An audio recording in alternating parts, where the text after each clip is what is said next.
बिस्मिल्लाहिर्रहमानिर्रहीम। ख़ातिन हज़रात, तख्त अब्बास का सलाम पहुँचे। हर अहद की और हर ख़ानदान की अपनी अपनी एहसास महरूमी होती है। एक तो वो सियासी होती है जो कभी ख़त्म हो जाती है, कभी चल पड़ती है। एक वह महरूमी होती है जो ख़ानदान में चीज़ें शेयर न करने से या एजुकेट न करने से होती है। लाइक आपको याद होगा कि एक वक्त था जब लोगों के घर में टीवी नहीं होते थे, फिर ब्लैक एंड वाइट आया, तो जिस चीज़ के पास होता था लोग उसके घर जाके टीवी देखते थे और उनके घरों में बड़ा एहसास महरूमी होता था। तो उस घर वाले मानते ही नहीं थे कि टीवी की ज़रूरत भी है, ख़रीदा भी जा सकता है। फिर बच्चियों के जहेज़ में आने लगा, फिर कलर्ड टीवी हो गया, जो ब्लैक एंड वाइट वाली कंपनियाँ सब बंद हो गई, फिर कलर्ड का एहसास महरूमी हुआ। फिर वक्त गुजरा, एलईडी आया। फिर अगर आपको याद हो तो ये जिनके पास वीसीआर नहीं होता था उसका प्रॉब्लम हुआ। यानी मेरे पास अब भी वो पुराना अकाई का वीसी भी पड़ा हुआ है, पर अब वो नया का नया है, पर वक्त गुजर गया। अब वो ना किसी के साथ कनेक्ट हो सकता है, ना कुछ चल सकता है। अल्लाह जाने चल भी सकता हो, पर वो एक ऐसी यादगार के तौर पे पड़ा हुआ। पर उस ज़माने में जब नहीं होता था तो एहसास महरूमी होता था। आज के दिनों की एहसास महरूमी एक अजीब तरह की है। पिछले दिनों मैं कराची गया तो डॉक्टर बिलाल से मुलाकात हुई और उन्होंने कहा कि ये जो जनरेशन है ये डाउन नेक जनरेशन है। यानी पूरा दिन ये शोल्डर झुका के, गर्दन झुका के तो देखते हैं, लैपटॉप देखते हैं या अपना कंप्यूटर पे काम करते हैं। इनकी एहसास महरूमी भी और तरह की है और इनके शौक़ और आने वाले दिनों की फजीलत भी और तरह की है। मेरे पास कुछ लोगों की, कुछ बच्चों की, जब वो आते हैं काउंसलिंग के लिए, आते किसी और के लिए, जब पूछता हूँ क्या है मन में, तो उनका कहना ये होता है कि हमारी ममा टिकटॉक पे नहीं है। बाबा तो हो नहीं सकते, पर लोगों की कितनी माएँ जो टिकटॉक पे उनके साथ हैं, फ़न करती हैं। Nowadays it's a fun living family event कि जिसमें बेटी भी एक्टिंग कर रही है, बेटा भी एक्टिंग कर रहा है, माँ भी एक्टिंग कर रही है। नहीं है तो वो मंजर में मौजूद ज़रूर है, मुस्कुरा रही है। लगता ये है कि अब हर घर में एक्टरों की एक पूरी पनीरी लग रही है। इन्हें अब सोचें, ये सिर्फ बड़े शहरों का मसला नहीं है, ये टिकटॉक बिल्कुल छोटे छोटे शहरों में और कस्बों में भी बन रही है। ज़रा वो पेंडुआना अंदाज में बनती है, उसमें गधे घोड़े और जानवर और मुर्गियाँ और इस तरह की चीज़ें होती हैं, पर होती तो, और पूरा वो एक्टिंग कर रहे होते हैं, सड़क पे प्रॉन्क्स कर रहे होते हैं, बेवकूफ़ बना रहे, जो एक्टिंग में ज़रूरत होती। इसका मतलब ये हुआ कि आने वाले वर्षों में हमारे पास एक पूरी नस्ल होगी जो तैयार होगी फ़न लविंग की, फ़न के नाम पे दूसरों का मजाक उड़ाने की, फ़न के नाम पे पेरोडियाँ करने वाली। और सिर्फ वो नहीं होगी, उनकी माएँ भी साथ होंगी। फिर हमें हसरत हुआ करेगी कि वो कैसा ज़माना होता था कभी तारीख़ में, कागज़ों में, किताबों में, कि जब माएँ वज़ू करके दूध पिलाती थी, जब माएँ कुरान पाक पढ़ते हुए बच्चों को पालती थी और उनकी दुआओं का हिसार बच्चों को लिए रखता था। तो अभी की जो माएँ हैं तो वो दुआ नहीं भेजती, वो ये पूछती हैं कि वो अपलोड कर दी है और आज एक ही की हैं कि 2 की हैं और अगली वाली में मुझे ज़रूर शामिल करना। तो अब सोचिए इनके बच्चे कभी मुश्किल में आएंगे तो उनको मुश्किल से निकालने के लिए टिकटॉक आएगी क्या, और ये टिकटॉक वाली नस्ल घर कैसे चलाएगी, ये टिकटॉक वाली नस्ल दफ्तरों में कैसे बैठेगी, ये ज़िंदगी के सीरियस इश्यूज़ को कैसे लेगी। अगर आप विजुलाइज नहीं कर पा रहे तो हफ्ता भर पहले जो तमाशा हुआ इस्लामाबाद में, जिसमें एक लड़की वज़ीर-ए-आज़म हाउस वज़ारत ख़ारिजा के दफ्तर पहुंची और टहलती टहलती जाके वज़ीर-ए-आज़म की कुर्सी पे बैठी।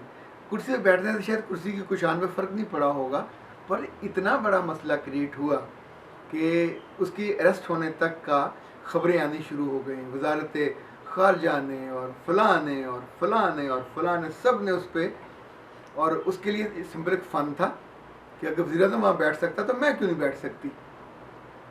व्हाट द हेल, क्या मैंने कर दिया। और वो इतने आराम से सारी चीज़ों को ट्रीट कर रही थी कि ऐसा मैंने क्या किया, क्योंकि उससे पहले भी टिकटॉक में वो हर बड़े आदमी के साथ, इवन इमरान खान के कंधे पे हाथ रख के खड़ी हुई है।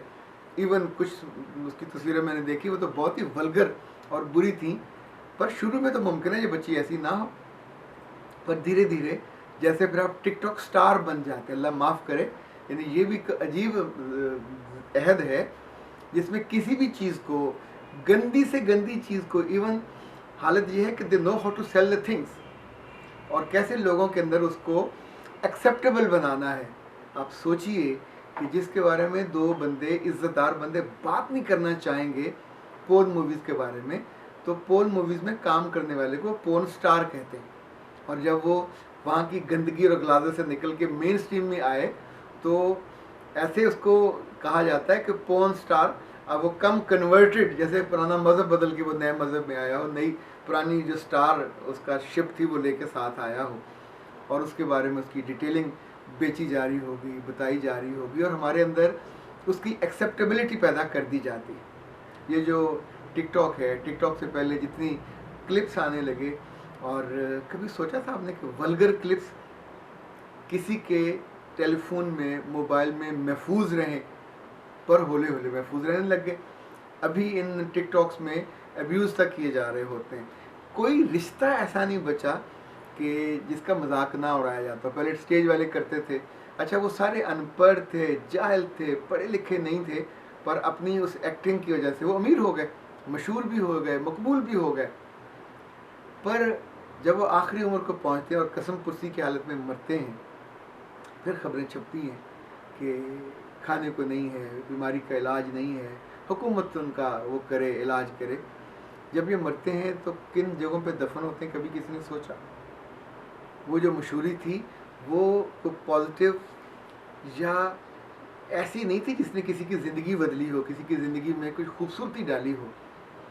उनकी ज़िंदगियों पे शायद लोग मुस्कुराते हों, पर मरने के बाद को आंसू नहीं बहाता। आने वाले वक्त में जो टिकटॉक से आगे की चीज़ें आएंगी, उससे आगे की और होंगी। लोग क्लासों में शायद बैठ के लाइव लेक्चर के दौरान भी टिकटॉक करते रहें और टीचरों की न माने। और ये भी मुमकिन है कि क्लासें बंद हो जाएं और सारी टिकटॉक घरों में और गलियों में और वहाँ होने लग जाए। और ये भी मुमकिन है कि जितनी हमारी प्रोफेशनल डिग्रियाँ हैं ये भी बिल्कुल बेवकूफ़ हो जाएं।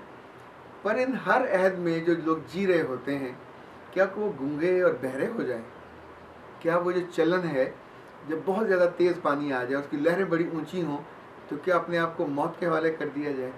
उसमें से आने वाले हर सांप बिच्छू को इजाज़त दी जाए कि और मुझे डसो, और अगर वो ना डसना चाहे तो खुद उसके पास जाया जाए।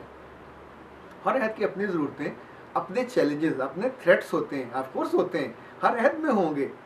वीसीआर नहीं है तो उसके अगले केबल आ गई। केबल, अगर आपको याद हो तो लाहौर में लोग इंडिया की फिल्म देखने आया करते थे जो मंगल को लगती थी। ये हमारी यूनिवर्सिटी के ज़माने में, खुद मैंने भी उस ज़माने में एक फ़िल्म देखी थी, इसका नाम था दो आंखें 12 हाथ। आज भी उसका मुझे गाना भी याद है कि ए मालिक तेरे बंदे हम। इतनी खूबसूरत थी। और ये मुग़ल आज़म वगैरह थी। अच्छा, उस अहद के गाने, उस अहद की चीज़ें, क्रेज़ तो तब भी था लोगों को देखने का। अपने लोग टीवी सेट लाहौर में ले आते थे कि यहाँ अमृतसर से वो आती हैं। अमृतसर भी गुजर गया, वो अहद भी गुजर गया। अब तो टीवी सेट साथ लाना भी नहीं पड़ता। कभी किसी ने सोचा था कि चित्रहार जो उस वक्त हफ्ते में एक दफ़ा आता होता था, तो यूनिवर्सिटी तक में लोग, लड़के लड़कियाँ अपने लड़ते होते थे। वो कहते थे हमने ये देखना, वो कहते थे हमने वो देखना है। तो क्रेज़ तो हर अहद का अपना अपना होता है। पर अब तो सारे चित्रहार हर लम्हे आपके पास अवेलेबल होते हैं। तो क्या आप लोग हर लम्हे गाने देखते हैं? ऐसा तो नहीं। पर इस अहद की चीज़ें पॉजिटिविटी से, शाइस्तगी से, उम्दगी से, पाकीज़गी से गंदगी की तरफ कन्वर्ट हो रही हैं, यानी ढलवान है। मैंने सोचा आपसे बात करें, क्या ख्याल है? आज थोड़ा आप भी ना सोचें अपने साथ, फिर अपने किसी दोस्त के साथ, फिर अपने घर में अपने अब्बा या अम्मा के साथ। जो चीज़ें नापसंद हों और जिन चीज़ों का नुकसान नज़र आ रहा हो, देखिए जब भी जो झिझक है ना दूर होती है तो साथ ही हया भी जाती है। जब आपके घर की कोई लड़की टिकटॉक स्टार बनेगी तो ये स्टार सिर्फ शोहरत लेके नहीं आता, के साथ बदनामी और रुसवाई भी लेके आता है। अभी जो टिकटॉक स्टार्स के साथ जो क्लिप्स उनके बारे में आए हैं वो बहुत इज्जतदार लड़कियों के बारे में नहीं आते। मैंने चूँकि उनके काम को नहीं जानता, मेरा रहा नहीं कभी ये इश्तियाक या शौक़ कि वो क्या करती रही हैं। तो ज़ाहिर है गपशप करती होंगी, रिलैक्स होंगी। जैसे एक ज़माने में हमारे यहाँ बहुत क्रेज़ हुआ था मतीरा का कि वल्गर बोलती थी, और अच्छी लड़कियाँ कभी इस तरह बोली नहीं थी, कभी किसी ने सुना नहीं था, तो उसका क्रेज़ हो गया। पर गंदगी का क्रेज़ मुश्किल नहीं होता, गंदगी हमेशा आंखों से गिराती है, और ये मुश्किल आपके दिल पे राज नहीं कर सकती। तो टिकटॉक का भी कोई ना कोई मुतबादला आ जाएगा।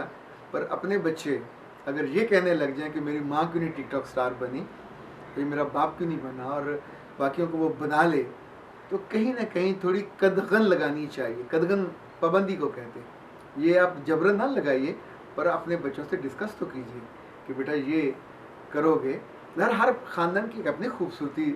हम दरवाजे खोल के तो नहीं सोते, हम बाहर की बत्तियां जला के और मेन गेट खोल के और घर के दरवाजे के चलें दुनिया बदल गई है। दुनिया नहीं बदली। वहाँ भी चोर बैठे हैं जो सामान उठाते हैं। यहाँ दिल के चोर हैं, जहाँ ईमान के चोर हैं, जहाँ आपके वैल्यूज़ के चोर हैं, यहाँ आपके थॉट्स के चोर हैं। वो चोरी करके एंजॉय करते हैं, हम लुटने के बाद एंजॉय करते हैं। दोनों में बड़ा फ़र्क है। इस फ़र्क को जानना ज़रूर चाहिए। अख्तर अब्बास को इजाज़त दीजिए। अस्सलाम।